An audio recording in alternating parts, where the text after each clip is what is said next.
All right, last week I was not here. I was in Arlington, and Jason Winterland, I believe, filled in for me. Appreciate his coming to bat while I was away. I left you 2 weeks ago. We're talking about anti-Semitism and Christianity, and you cannot really separate the two because you will not find anti-Semitism in places where there is not Christianity or Islam. So we're looking at where we left off last 2 weeks ago at Martin Luther. Now, before I do that, I was just looking at my news feed this morning, and I just came across this to kind of explain why we're even looking at this topic of anti-Semitism. And this is a poll that was taken by Gallup, and the article is titled, "American Support for Israel at Record Low, Backing for Palestinians at All-Time High." It goes on to say only 46% of respondents to a Gallup poll say they sympathize with Israelis more than Palestinians. Among Democrats, support falls to 21%, sympathizing with Israel over the plight of the Palestinians. So that's just the first paragraph.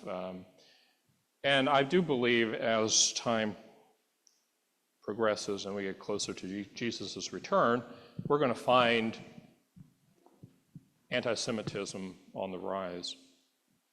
So I thought we would dedicate some classes. This has been going on for a while, but I hope, Joe? I just didn't know if you knew in the news that the government withdrew $300 million from Columbia University for their anti-Semitism. Yeah, last, it was in the spring, I believe, or right before the summer break, there was a lot of campus protesting, and Jews were being harassed on campus, and for some reason Columbia was singled out. Well, there were several high-end universities that were singled out as far as why the administration wasn't stepping in and protecting the rights of the Jews. But Columbia was one of those schools that seemed deemed to be a little bit more hostile to the Jewish cause. Yeah, yep. Real quick, the second part was you said that wherever Christianity is, there's going to be anti-Semitism, and without Christianity or Muslims, there wouldn't be. I'm not quite following that statement, so I just wanted to explain. Well, Mr. Martin Luther here will kind of be a witness to my point, and we are going to also go back into the 2nd and 3rd centuries to look at how the Christian church was the root of anti-Semitism. The anti-Semitism in Europe, you can put a lot of the blame at the footstep or at the feet of the Catholic Church, let's put it that way. But Martin Luther was no Catholic when he wrote what we were going to cover. He had already divorced himself from the Roman Catholic Church, and his beliefs, his attitudes toward the Jews continued on within the Protestant Reformation. So am I trying to say that every Christian is anti-Semitic? No, I'm not trying to say that. But the anti-Semitism you see in Europe can be traced to the attitudes of the Christians as we enter the 2nd, 3rd, 4th centuries. That's what I mean, okay? This will become clearer here as we get into Mr. Luther. So we left off with some rather shocking words that Luther had penned a few years before he died. Now, before he died, I could get behind him. I could actually see myself being a fan of Martin Luther because he makes this wonderful observation about the Jewish matter. And he wrote, I'm trying to remember when this was early in his life. I think he was around 36, servitude of the Jews. He was 36 years old when he wrote this. And he wrote, absurd theologians defend hatred for the Jews. What Jew would consent to enter our ranks when he sees the cruelty and enmity we wreak on them, that in our behavior towards them, we less resemble Christians than beasts? So Martin Luther's reflecting upon the Christian attitude toward the Jews, this anti-Semitism that I've been hinting at. He would then go on to write this a few years later: if I had been a Jew and had seen such dolts and blockheads govern and teach the Christian faith, he's referring to the Catholic faith from which he was soon to depart from. If I had been a Jew and had seen such dolts and blockheads govern and teach the Christian faith, I would sooner have become a hog than a Christian than have dealt with the Jews as if they were dogs rather than human beings. They have done little else than deride them and seize their property. When they baptize them, they show them nothing of Christian doctrine or life, but only subject them to popishness and mockery. If the apostles, who were also Jews, had dealt with us Gentiles as we Gentiles deal with the Jews, there would have never been a Christian among the Gentiles. When we are inclined to boast of our position as Christians, we should remember that we are but Gentiles, while the Jews are of the lineage of Christ. We are aliens and in-laws. They are blood relatives, cousins, and brothers of our Lord. Therefore, if one is to boast of flesh and blood, the Jews are actually nearer to Christ than we. If we really want to help them, we must be guided in our dealings with them, not by papal law, but by the law of Christian love.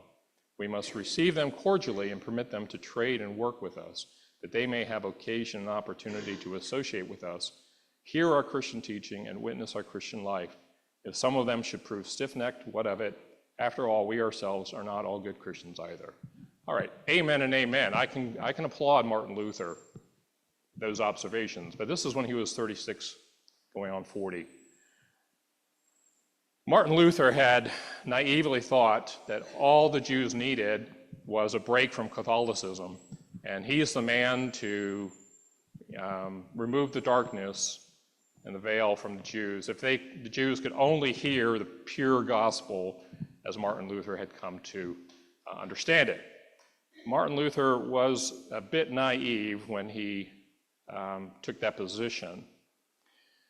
Within 22 years, well, I would say 22 years later, a few years before he died, Martin Luther would have a complete 180 change of heart. And I tried to, last time, this is one of the writings he penned, was very popular. And on the cover is this sow, this pig, female pig, with Jews nursing from its teats and a rabbi peering into the rear end of the pig. And this was published by Martin Luther, I think it was 59.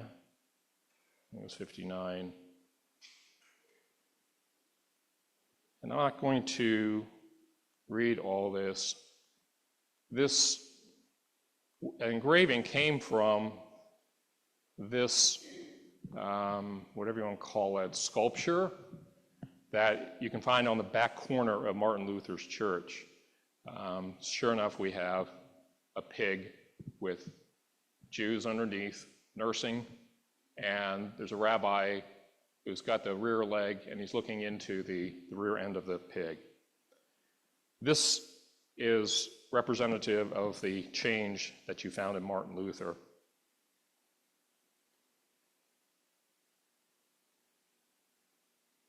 So I tried last time to play this audio. Our computer wasn't working or wasn't cooperating. I want to go give it another try here, because you'll understand how Martin Luther had changed when you hear his words.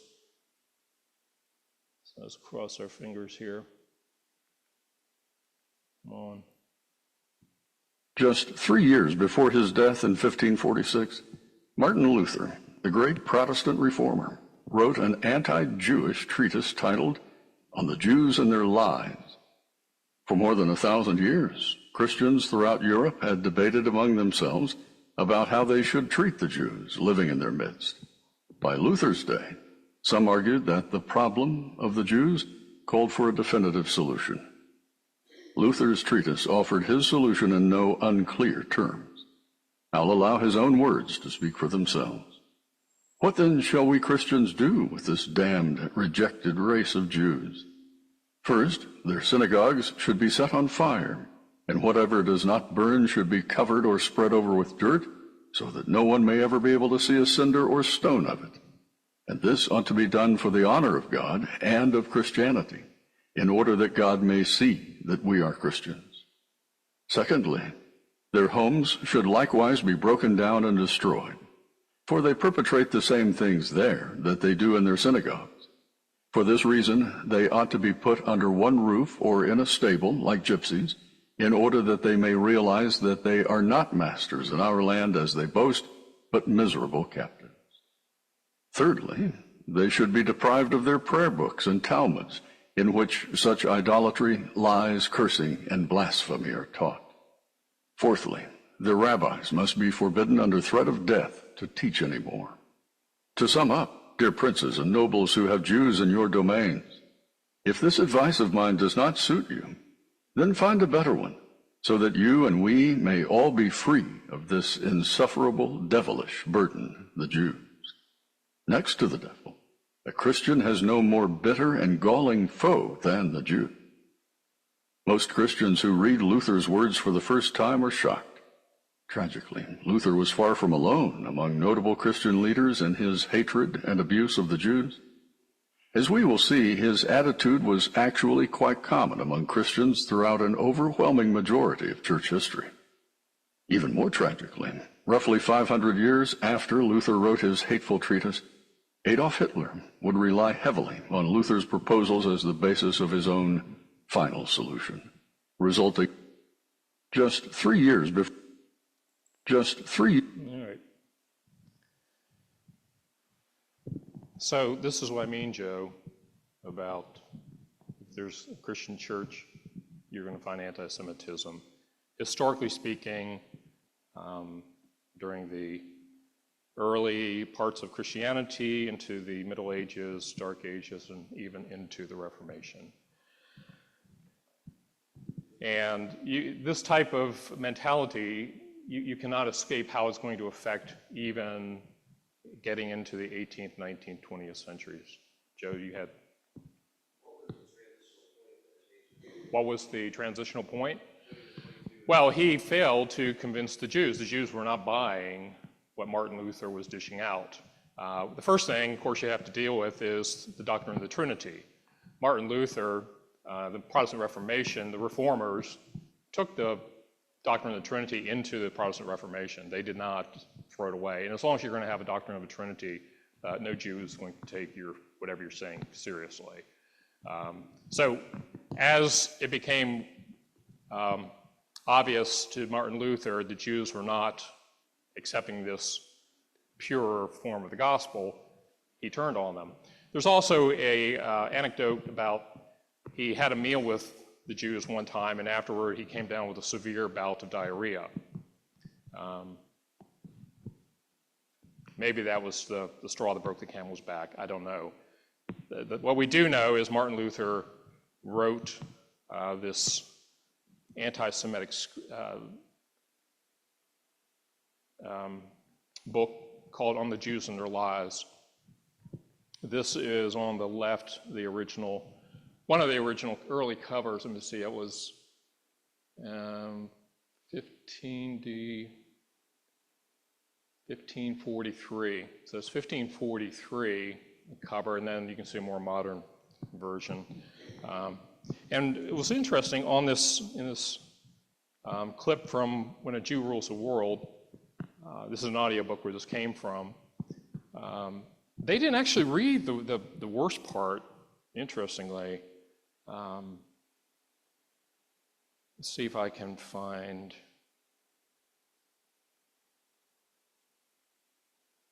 Here we go.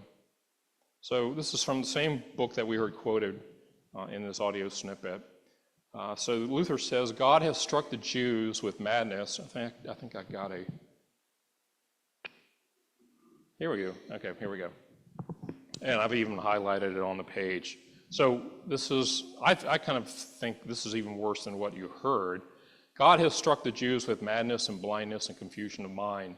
So we are even at fault in not avenging all this innocent blood of our Lord and of the Christians, which they, the Jews, shed for 300 years after the destruction of Jerusalem, and the blood of the children they have shed since then, which still shines forth from their eyes and their skin. We are at fault in not slaying them. I mean, it is true, everything everything that Adolf Hitler came up with for his final solution, you can find in Martin Luther's book on the Jews and their lies. And it's so amazing how Martin Luther had forgotten what he had written 30 years earlier.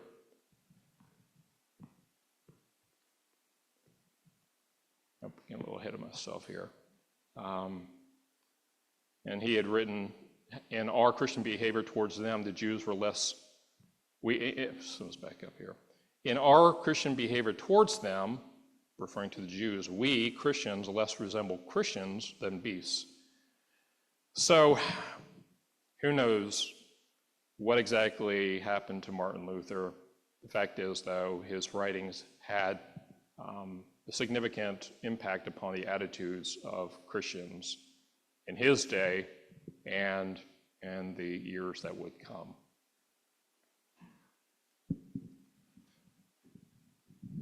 Phil, one more question. Can you just, because I don't know this, in parallel with the Protestant Reformation, how would you gauge the vector of Catholicism and anti-Semitism paralleling what the Protestants were doing at the same time? Was it worse, better?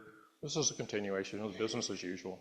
So did they have that in common then? Did they share that between them, or what? The Jews were viewed as outcasts by God, and a cursed race.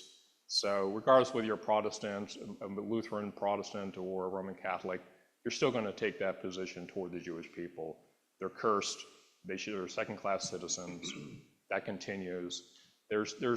We'll get into it when we loop back around into the second, third centuries. What I did here was kind of, we were looking at how medieval art affected people's attitude toward the Jews, and then I was tying it into this sculpture on Martin Luther's church, and then I thought, okay, let's talk about Martin Luther and his anti-Semitism.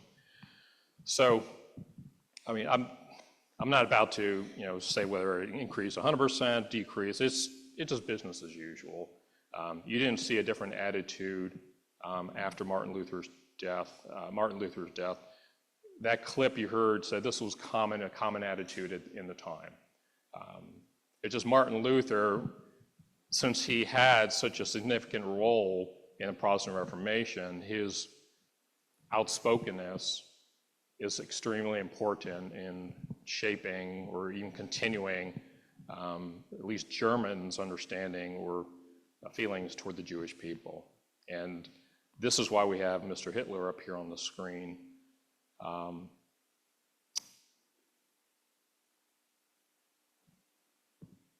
Remember, Germany was the place where Martin Luther had his greatest influence. And of course, this is where we have the rise of Nazism and Adolf Hitler some 400 years later. And it's been pointed out by many that everything that Adolf Hitler and the Nazis did to the Jews could found out already laid out in detail in Martin Luther's treatise on the Jews and their lies. It's uncertain whether Adolf Hitler had read Luther's treatise, but it's hard to argue that the poison that Luther disseminated with his pen, that it didn't find its way into German society and thinking.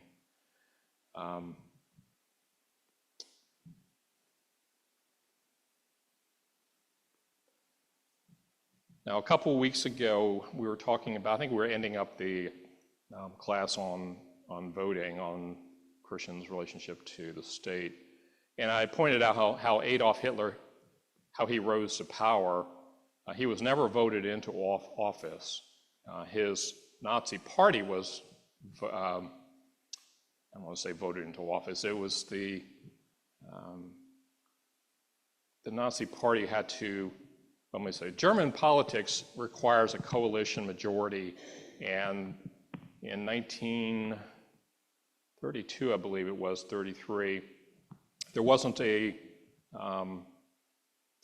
political party that had a majority, and Hitler was simply voted into the position of chancellorship by his National Socialist German Workers' Party. In 1922, the Nazi Party doubled in size overnight, and it did that because it merged with another political party, and this is common in German politics. We don't have that in the US. You'll never see the Democrats merging with the Republicans to form a party. But in many countries, Germany, Israel, you're going to find these coalitions of different political parties, and then when there's a majority, they'll put a chancellor or prime minister into power. Well, in 1922, the Nazi Party grew immediately overnight. There was another party called the German Socialist Party, very similar sounding to the National Socialist German Workers' Party, but they were different. They did merge, and you might ask, why in the world am I bringing this little arcane point up? The reason is that the man who led the other party was this man named Julius Streicher, and you're going to see how he comes into play here and how the link comes back to Martin Luther. Streicher was a virulent anti-Semite. He actually kind of makes Adolf Hitler look a little bit more like a schoolboy, as hard as that is to believe. Streicher hated the Jews more than Adolf Hitler did. And 1 year after Streicher decided to merge his party into Hitler's Nazi party, Streicher went on to found a publishing company and began releasing a wildly popular anti-Semitic newspaper called Der Sturmer. I think I've got here we got a picture of Der Sturmer, one issue. And Der Sturmer became a central element of the Nazi propaganda machine. Der Sturmer, if you're curious what Der Sturmer means, it means the stormer or the stormtrooper. And Streicher's publishing firm became very successful financially and made Streicher into a multimillionaire. And the headline on this particular issue, which you see in red, in German says Ritt zu Allmord, which translates in English as ritual murder. And at the bottom of the page are the German words, Die Juden sind unser Unglück, which translates into English, quote, the Jews are our misfortune, unquote. And it may not be easy to see, I'll zoom in here, the illustration on the right side. What you see is a baby being stabbed by Jews, and its blood is being collected in a bowl. And at the bottom of the table, you'll see piles or strewn out dead bodies of little babies. And this is why the headline reads blood ritual. And this is an illustration of what is commonly referred to as blood libel. It means a false report which accuses the Jews of murdering Christians, in particular Christian babies, in order to drain their blood and then use their blood in Jewish religious rituals, often mixing the blood of the babies into their dough to make Passover matzah bread. We saw this with some of the medieval art, even stained glass windows portrayed this libel. And I do believe this is what Martin Luther was referring to,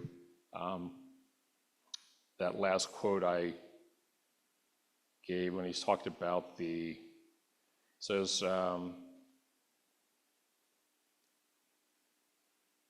we are at fault, we Christians are at fault in not avenging all this innocent blood of our Lord and of Christians, which they, the Jews, have shed for 300 years after the destruction of Jerusalem, and the blood of the children they have shed since then, which still shines forth from their eyes and their skin. What he's referring to is this blood libel, this accusation that Jews are going around kidnapping babies, killing them, draining their blood, mixing it in matzo, and hence their eyes are shining because they're so full of life. And of course, blood brings life. So even Martin Luther was perpetuating or propagating the blood libel. But here we are, now we're talking about the 1930s. Let me get back to where I was.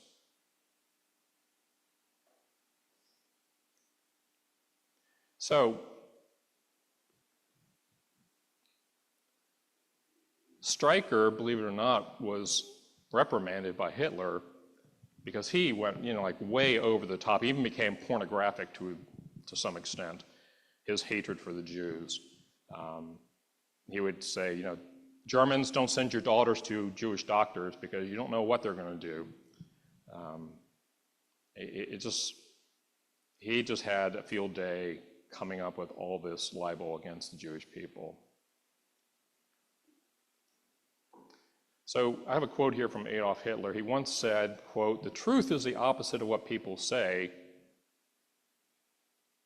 He, referring to, let's see here, I guess this means Hitler. The truth is the opposite of what people say. He idolized the Jew. The Jew is baser, fiercer, more diabolical than Streicher depicted him, unquote. Oh, no, I'm sorry. Streicher, okay, Hitler, I believe what he's trying to say is that when Streicher was reprimanded or criticized for his crazy depiction of the Jews, Adolf Hitler comes up and says, actually, he's idolizing the Jew. The Jew is baser, fiercer, more diabolical than Streicher depicted him. In short, Hitler approved of Streicher's depiction of the Jews, and Hitler recognized how important Streicher's publishing efforts were to the Nazi Party. And you can see how anti-Semitism spread within Germany with periodicals and illustrations as these, which support Hitler and his policies. After the Nazis were defeated in 1945, many of the, actually I think, yeah, this was the illustration, or not the illustration, this was the stained glass in a cathedral with the wafers. It was not stabbing children, this was stabbing the hosts that Christians use for communion, and out comes blood, similar type of crazy libel against the Jews.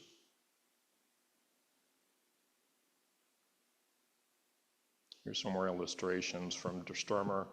This one, the babies are up in heaven, I guess, and blood is dripping down into a collecting plate, and two Jews are underneath collecting the blood. And this is actually one way that Der Sturmer was disseminated.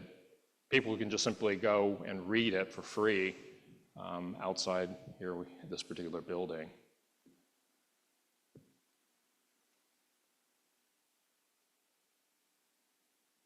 So, of course, the Nazis lost. Streicher was rounded up after 1945, and he was put on trial at the Nuremberg trials, which began in November 1945. Streicher was eventually found guilty of crimes against humanity for his role in inciting persecution and murder of Jews for the dissemination of hate material. The punishment handed down to Streicher was that he would be hanged, which is how he died. Now, one of the reasons why I took time to mention Streicher is on account of something he said during his trial. He was asked by the prosecutor whether he was aware of any other anti-Semitic publications circulating in Germany other than those which he and his publishing company produced. And imagine the surprise when Streicher answered yes, surely there were anti-Semitic publications being distributed in Germany. And guess who Streicher mentioned right off the bat at his trial? This gentleman here, Martin Luther. Now I've got a video.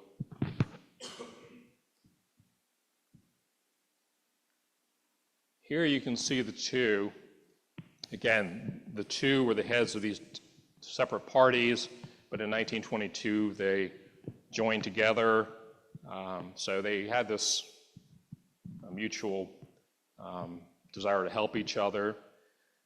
And I'm going to have an actual clip from the Nuremberg trial. It's going to be in German, but there's going to be English captioning. So let's play this. It's not very long.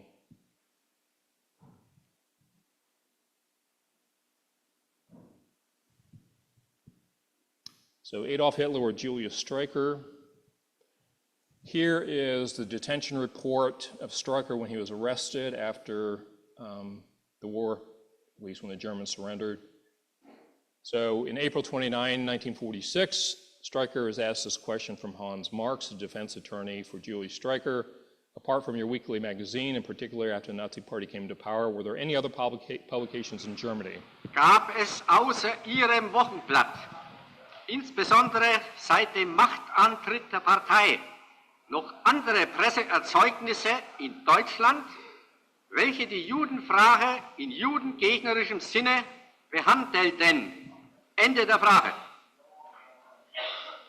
Antisemitische Presseerzeugnisse gab es in Deutschland durch Jahrhunderte. Es wurde bei mir zum Beispiel ein Buch beschlagnahmt von Dr. Martin Luther. Dr. Martin Luther säße heute sicher an meiner Stelle auf der Anklagebank, wenn dieses Buch von der Anklagevertretung in Betracht gezogen würde. In dem Buch Die Juden und ihre Lügen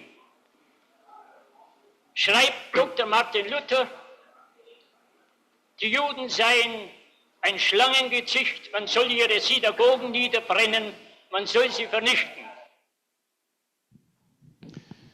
Julius Streicher's response: anti-Semitic publications have existed in Germany for centuries. A book I had written by Dr. Martin Luther was, for instance, confiscated by the Allies. Dr. Martin Luther would very probably sit in my place in the defendant's dock today if Luther's book, had been taken into consideration by the prosecution. In the book, The Jews and Their Lies, Dr. Martin Luther writes that the Jews are a serpent's brood. Anyway, you get the point. Can you imagine this? Nuremberg trials, this man who was the most anti-Semitic distributor of hate material is calling to his defense Martin Luther. He says, if Martin Luther was alive today, he'd be right here with me, standing and defending himself. This is how crazy things were. And how is it that we got to this point? That a Nazi war criminal is calling to his side the leader of the Protestant Reformation in justifying hate speech and his anti-Semitism. This is what I'm talking about, Joe, as far as you're not going to define anti-Semitism in a vacuum if Christianity is missing, and of course, after whatever 1,000, 1,100, of course, now we have the Muslims. But the Christians were far, far ahead of the Muslims as far as their hate toward the Jewish people. In fact, you could even make the argument that the Muslims treated the Jews better than the Christians did for a long period of time, until we get this Zionism question. Go ahead. So I kind of look at all of this as the convergence of three different things that came about at just the right time for all of this to happen. So it's Martin Luther's writings. It's also what was written for Evolution by Charles Darwin, which supported, the strongest species should survive, the others should be cut off. So you got evolution, you've got this theology mixed in with it. And then the third one, I don't know whether, I thought he hated Karl Marx, so I didn't think his doctrine had anything to do with it. But I believe he was Jewish, though. Yeah, and then the other one was Sigmund Freud's writings. But I was just wondering whether any other founding books or ideas that folded into the dough of all of this, besides the evolution and Martin Luther. Well, there's also a strong nationalism feeling within Germany that didn't help anything. Hitler's plan was actually to nationalize the churches too. He eventually would go after the Christians. If he had enough time, he would have gone and snuffed out Christianity and made it a national religion. There was actually a cathedral which had the swastika at the front. We're not going to go there, but there's a whole lot of things. If we're talking about the Holocaust, yes, there's a lot of things coming together.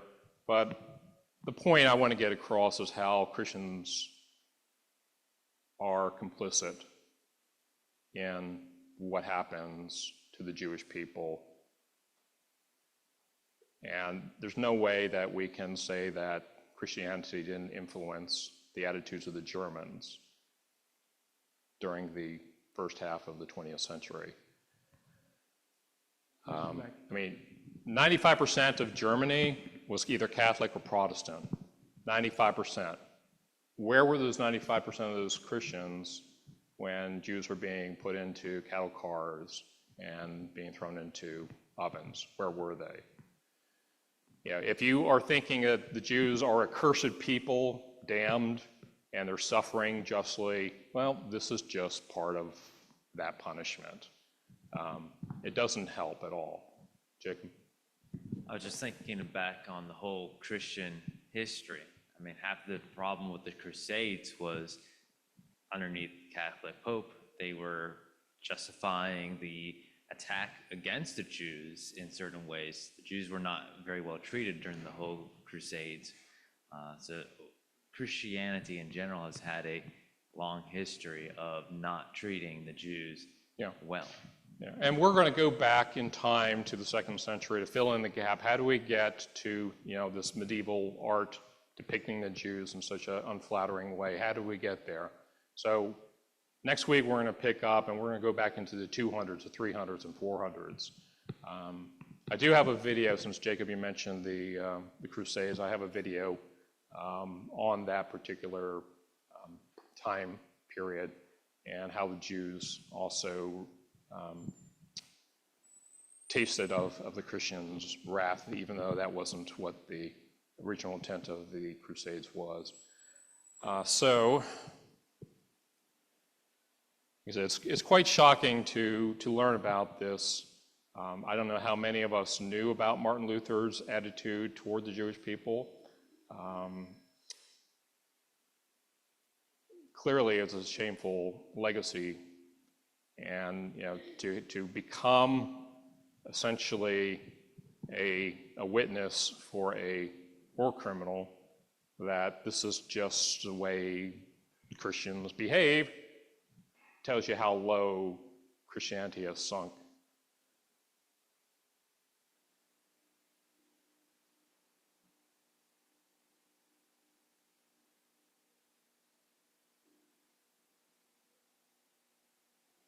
So let's see if I can get my slides caught up.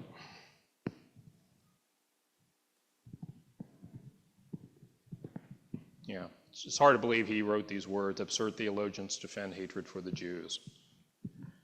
How is it he became that which he criticized?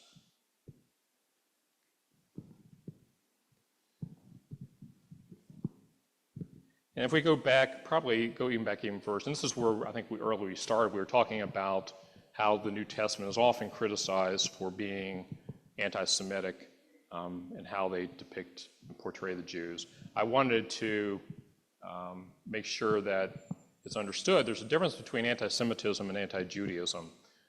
Anti-Judaism, if you remember, is opposition to the Jewish religion, the way of life. Anti-Semitism is hatred toward people based upon their race.